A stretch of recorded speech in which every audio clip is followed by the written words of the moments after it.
I know I'm gonna forget about this later. Two things. One, do you guys have any questions about what to register for next year? Like, do you want me to explain your main two options? Okay, your main two options, since you've pretty much gone through every class we have, is Calc BC and AP Stats. Now I say main two because it's not your only two. And obviously if you're seniors, it doesn't matter. I'd say Calc BC is probably where a majority of you will choose. Calc BC, they completely go over Calc AB in trimester 1. That's roughly. And then trimester 2, you learn the new portions of calculus that we haven't done yet. If you look on that calendar on the back wall, not calendar, that poster, Calc AB is blue. Calc BC is, the new portions of BC are purple. In Calc BC, you do 1 through 10. Calc AB, you do 1 through 8, minus the couple purple things later on. So BC is kind of like a class where some students can go straight to if they feel like they can do derivatives and integrals and learn it quickly on their own.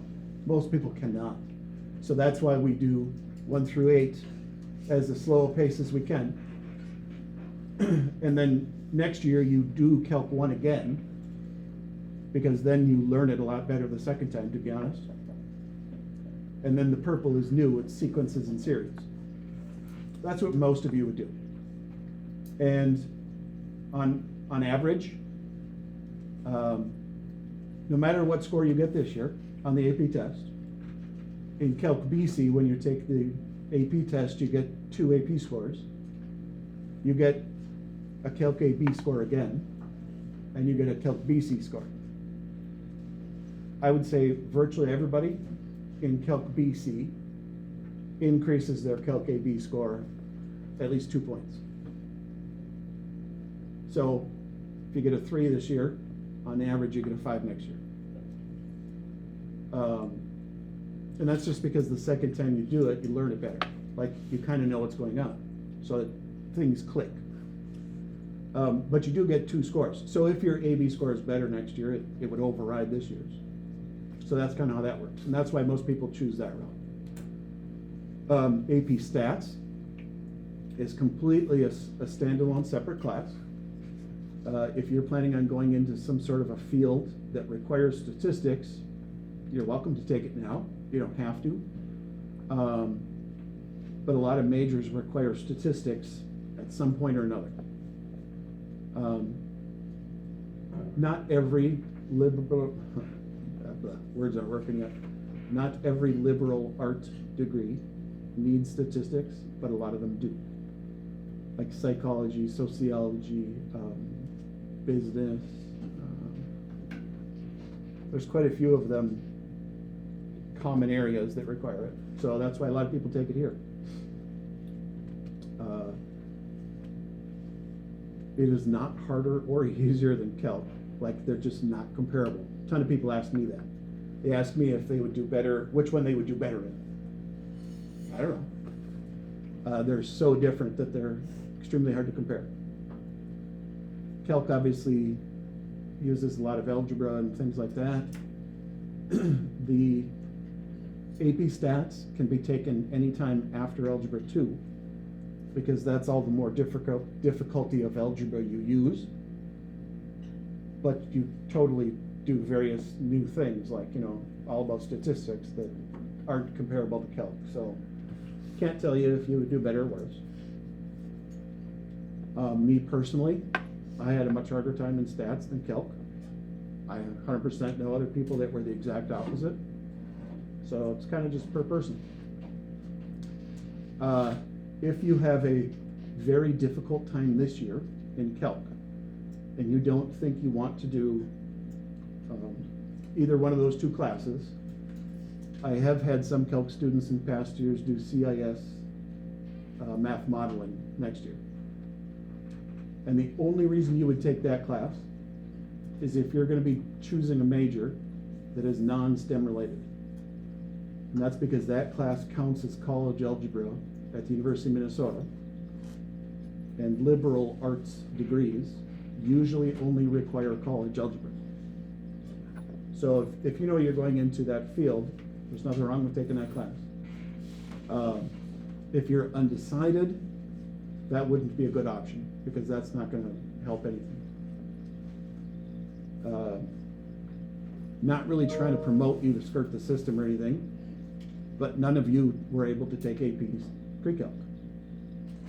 So theoretically, you guys could take AP pre-calc because it would count as a credit for you. You could theoretically take the AP test and get college credit for it. So if you struggled this year, it's not a horrible idea for next year, because that'll be offered next year. I mean, I'm not recommending it, but it's also like if you're having a hard time this year, AP pre-calc would help you practice the algebra that you're probably struggling with this year. I don't know. Anything I'm forgetting about registration, maybe you have questions on? I was guessing a lot of you kind of already knew what you wanted to take, but I'll lay out the options. If you guys have questions, because I'm not just going to assume every single one of you guys is automatically going into being engineering or something that needs help. So feel free to ask me if you want some advice on what class to take.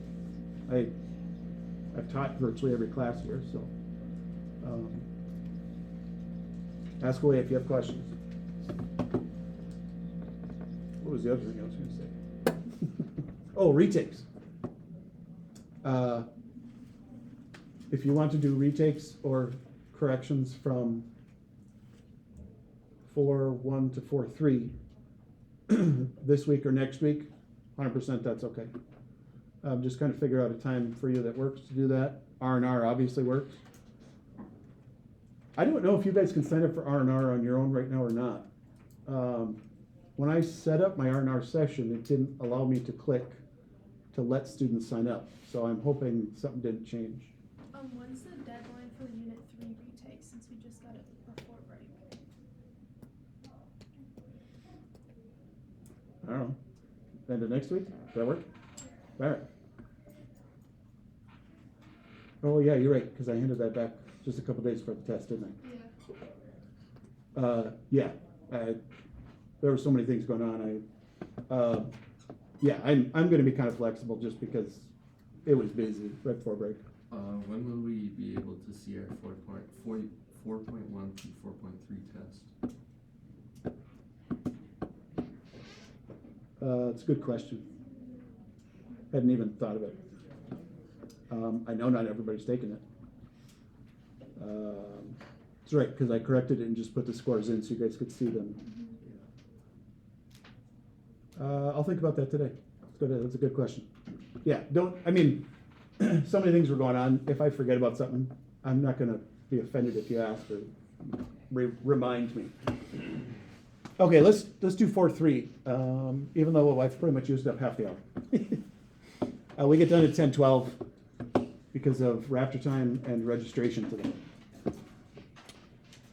So this was the other half of 3 that we didn't want to do right before break. There's just so many terms. Okay.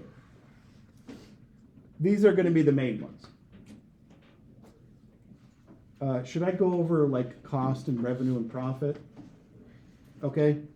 So if you're a business, you have to buy supplies, obviously, to make things or to sell things. Those supplies you buy are your costs.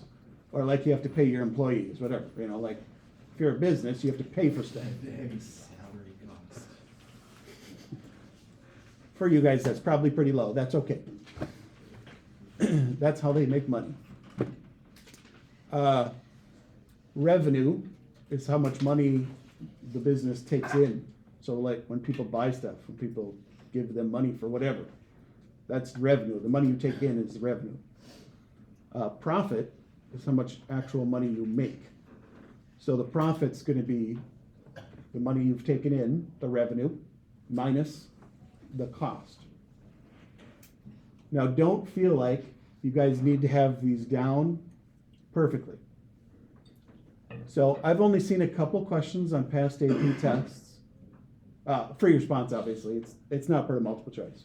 I've only seen a couple that I can remember that they had a question about money, and in the problem, they gave you the profit function where they told you profit equals revenue minus cost. And then in the problem, they gave you a revenue function, they gave you a cost function. So it's not something you have to memorize because they will refresh you on those details. You're not expected to be economics majors when you're taking the test. They'll give you the information and tell you how to use it.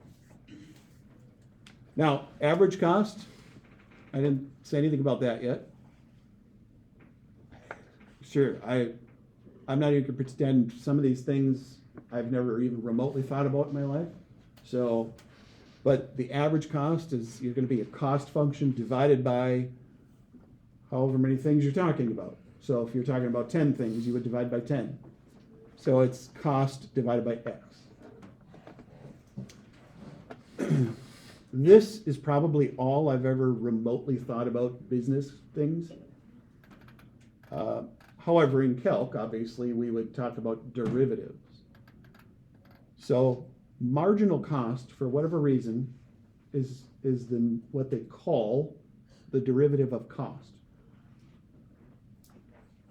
I don't know why. I'm not going to pretend to be an economics major. Now, the derivative of cost is how fast your costs are changing. Okay? What's weird is for these functions, the derivative is actually an estimate. The actual cost is different. Like we have these functions where you can get answers that are all decimals and stuff. But if you're talking about like how many backpacks you're selling, the answer has to be a whole number.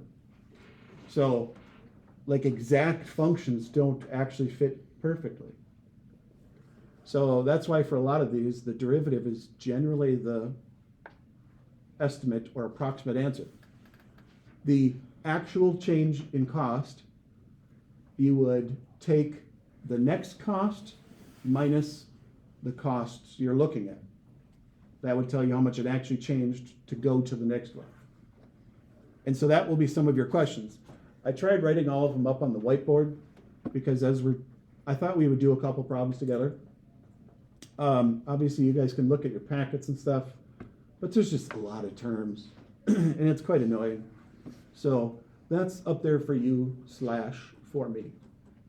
Because I forget some of these terms sometimes, like marginal cost. I don't know why they call it that, but whatever. Okay, so here it says the cost to translate documents into another language is a function of the number of pages, which makes sense. The cost function is given by that. Calculate the marginal cost at the production of 10 pages. Explain what this means in context of the scenario, and how does this compare to the exact cost to translate 10 pages. There's a lot of things going on there. I have a feeling some of you feel very comfortable working with money parts, right? Some of you don't.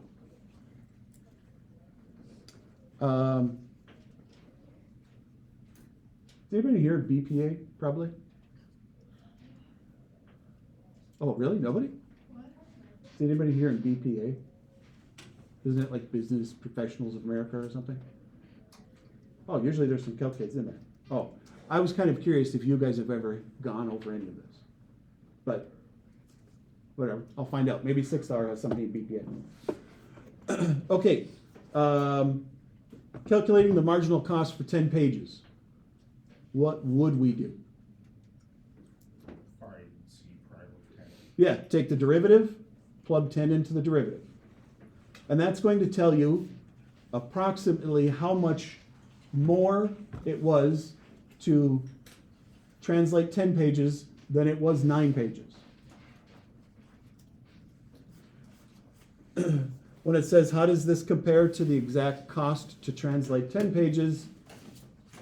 We would plug in 10 to the cost function originally. But the weird part is it says compare, because the two answers we were trying to find were not the same thing to compare. So we would have had to calculate the cost for 9 pages and then add on the derivative change to see if it was close to the correct answer of 10. Does that make sense, or should I have to write all that up? Should I put it all up there? Just like revised. I don't know what that You means. have to do like all of the work, but just like. Oh, okay, so like, just kind of put up there. I felt like the marginal cost part was probably pretty easy for you. Okay. This question seems like it should be very minor, and it has a ton of work.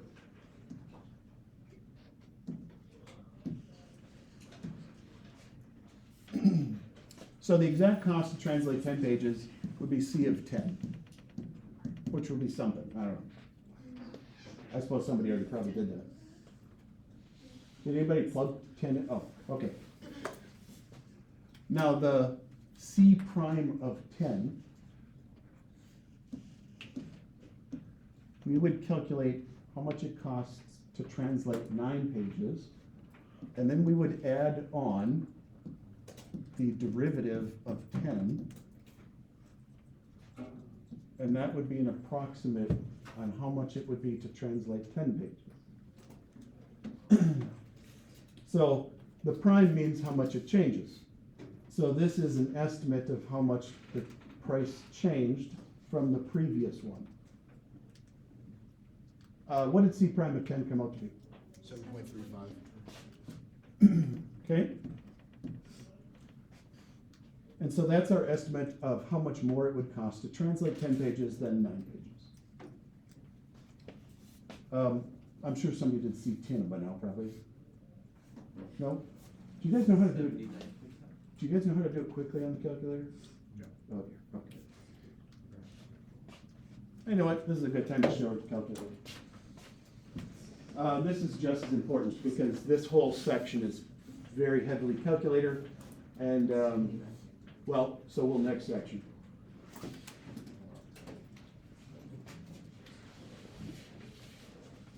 Okay. What I want to do is put in the original cost function in Y1. What is that? 0.002 P cubed. Cubed? Yeah. Thank you. Minus 0.1 P squared. Plus 8.75 P. Thank you. Okay, so this is the cost function. I also want to do the derivative of the cost function. This one's actually super easy to do the derivative, so I could probably just write out the derivative right away. However, let's say it's an equation that you can't do the derivative by hand. You can fake your calculator into actually doing the derivative for you.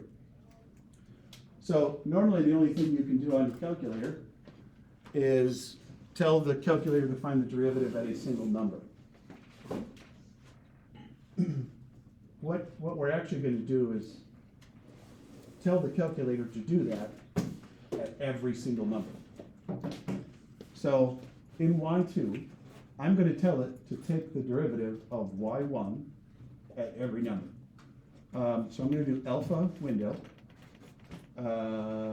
Derivative is number 3. ddx. I can either just type y1, or I can retype the whole equation, or I can tell it to just do the first equation. Y variables, I think it was one of these things, wasn't it? Yeah. Y1. And instead of trying to tell it to do the derivative at a single number, I'm going to say to do it at every number. And it'll go super slow. Like, it'll go crazy slow. Mine doesn't because it's got the actual computer chip to power it. But I have a feeling when you hit enter, it's gonna do, So then you press graph. yep, and it'll probably go super slow on the second equation. You don't put anything in the x equals, right?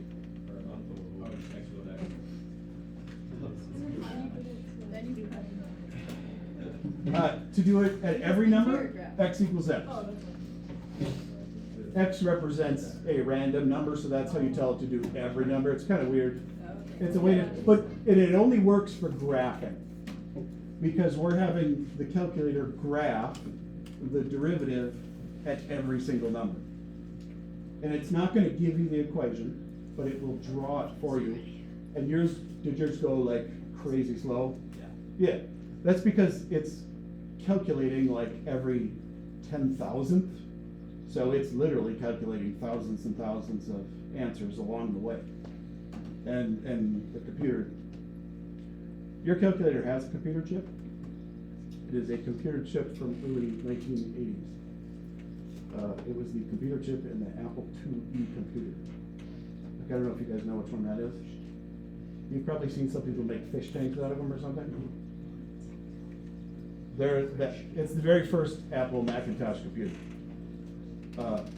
It was little tiny square things in black and white. And a lot of people take the monitor and make it into a fish tank. But that's the computer chip in your calculator. Okay, how do I find C prime of 10 quickly using the graph? Trace. And I want to trace the red one because my red one is the derivative. So I hit up to go to the red one.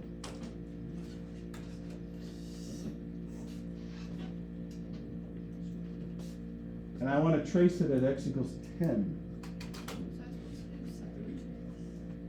Nope, just trace. This tells me the derivative. Oh, you know what I could have done too? I could have just done the derivative at 10 if I wanted to, but whatever. I wanted to show you how to graph the derivative. Okay, so 7.35 was exactly what you guys told me the answer was. Now, if I want to find C of 9, I'm going to hit trace again. It looks like it went back to the blue equation, which is what I wanted. I want it at x equals 9. So 72.108 is C of 9.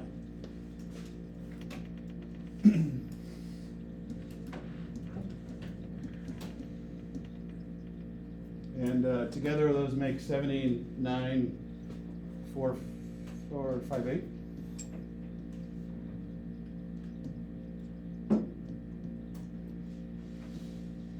I believe. Okay, now C of 10 was the exact cost for 10 things. So I'm going to go and trace the cost function, which was the blue one. And I want it at x equals 10. So trace at x equals 10, 79.5, okay?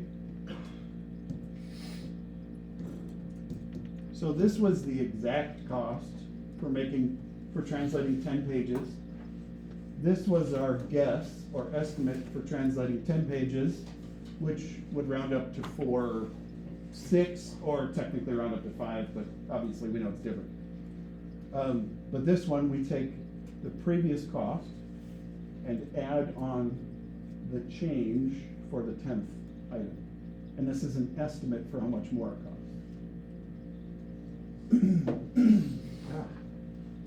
Haven't spoken for like 2 weeks. I did my very best to not speak at all over the break. Why don't we do like C of 11 minus C of 10? Because the way this was phrased. So C of 11 minus C of 10 would be how much more it cost to go from 10 pages to 11 pages. So I agree with you. It's probably going to be a lot about wording in some of these problems, and you're gonna have to try to figure out which one of the two it would be. To me, in my opinion anyway, which could be wrong, maybe it was intended differently. in my opinion, it wanted to talk about 10 specifically. So 10 was the exact cost, but it was almost like 10 is the plus one, I guess. Yeah. So I 100% get what you're saying, because the way the equation's written, you Yeah. add 1 and subtract it. How did you know to do like the? Oh, to answer your question, which part you're getting at eventually, no, I'm 100% not gonna ask this second question on the test. Like I thought the equation was supposed to be like subtraction. So would it have been like C10 minus C9 to get like the C prime of 10? Cause you know, like for the marginal cost equation. So, C10 minus C9 Would equal that. would be close to that. Okay. This is an approximate change between these two. So how did you know to do 9 plus 5 of 10? Cause that's just how it is. I don't have a great answer, yes. Partially why I don't like teaching money ones. I'm trying to think of a way to phrase it, I guess. So just remember it's 1 minus. No, there's nothing wrong with you just like knowing the functions and equations you're given.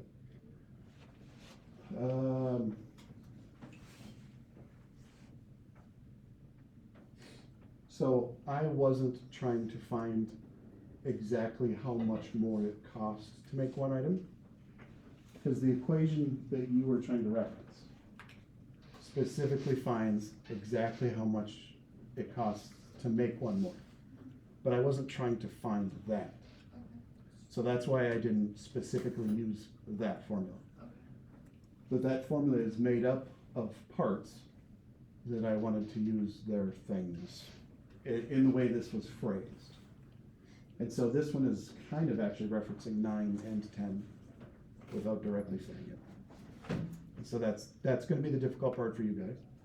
So on a test, I will only stick to these main things over here.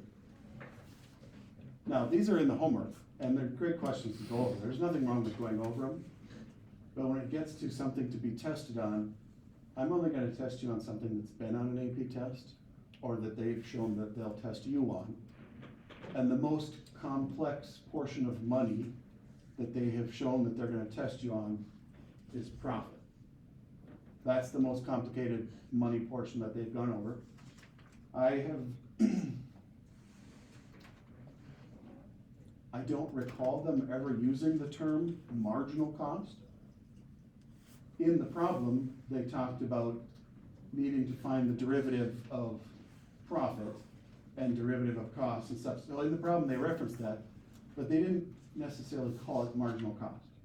So this section is gonna have a ton of terms that I'm honestly not that worried if you get down or not. Like, I'm not that worried if you have them down pat.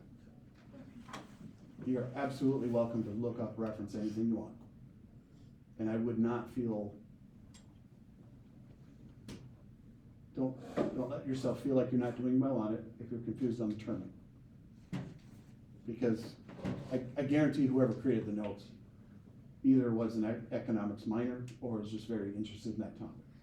Because they go a lot further into it than you need to know. And so I'm gonna try to keep it at the basics, which is what's up on the whiteboard. The word marginal cost is probably the worst portion up there. Revenue, profit, and costs are the main three things that you really will probably hear about in lots of classes. And so we'll kind of focus mostly on those. But for homework questions, you might get something like this. Do the best you can. We're 100% moving on tomorrow past this section.